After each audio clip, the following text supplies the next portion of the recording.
Good morning to all of you. Welcome to Legal Matters by Sai Babu Sunkara. ఈ వీడియోలో పోలీసులు ఇచ్చేటువంటి 41A CrPC notice గురించి judgement ఒకటి వచ్చింది. Karnataka high court Shri Tavaragi Shivaprasad Rajashekar versus state of Karnataka writ petition number 15125/2024.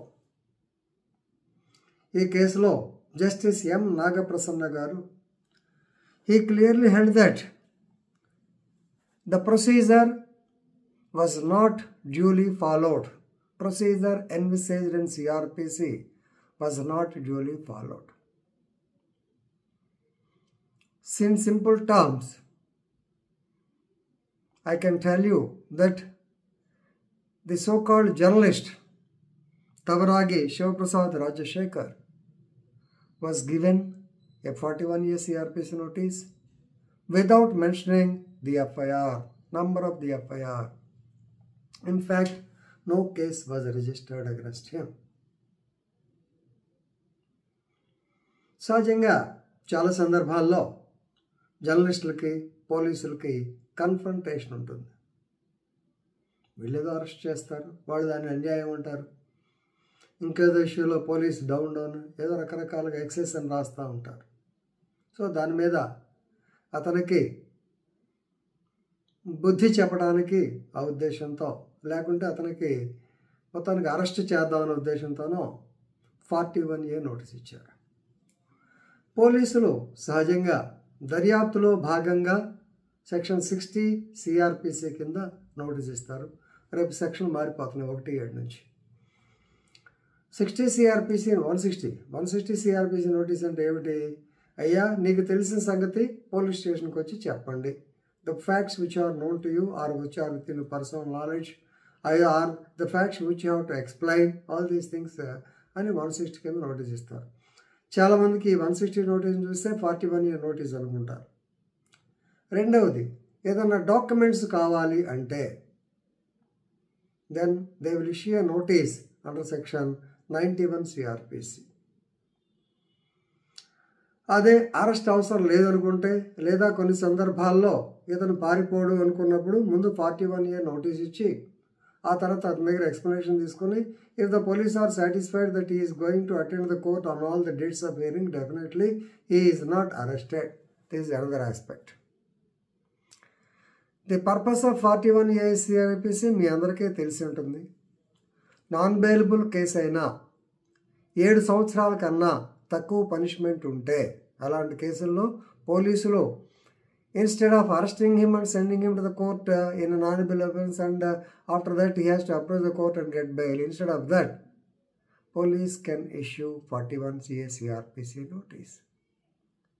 ఆ notice తీసుకున్న తర్వాత అతను వచ్చి ఈ ఇన్వెస్టిగేషన్లో దర్యాప్తులు ఇతను సహకరిస్తే సంతకాలు పెట్టి నేను ఎప్పుడైనా వస్తానని చెప్తే, if the police officer is satisfied, yes, definitely he need not be arrested, he can be straight away charge sheeted. This is the purpose of 41A CRPC. So purpose ఏమిటి? To lessen the burden on the court, number 1, in non-bailable offences, and రెండోది police కూడా కొంచెం powers ఇవ్వటం. Non bailable కేసుల్లో కూడా పోలీసులు arrest చేయనక్కర్లేదని చెప్పడానికి purpose. కానీ ఇక్కడ బేస్ లైన్ దెబ్బతింది. No FIR was there. No FIR was there against him. He was given 2 notices on the same day. Morning ఒకటి, ఈవినింగ్ ఒకటి ఇచ్చారు. రెండిట్లో కూడా without the mentioning FIR. So SHO అమృతహళ్ళి PS, Bengaluru city అయి ఉంటుంది. SHO అమృతహళ్ళి PS.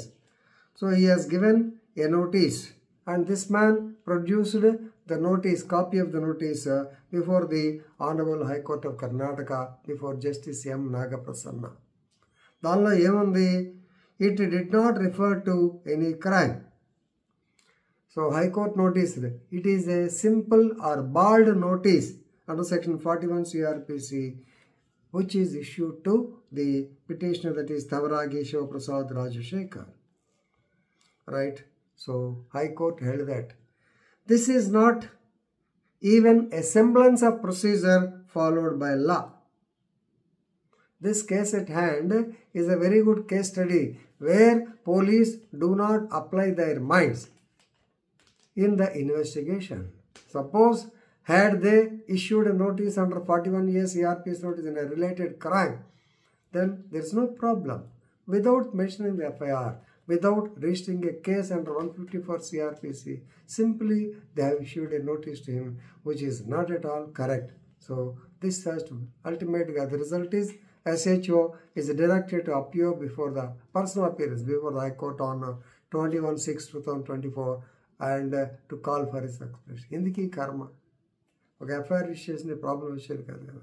దయచేసి police అధికారులు ఎవరైనా చూస్తే ఇది తెలుసుకోండి. Thank you.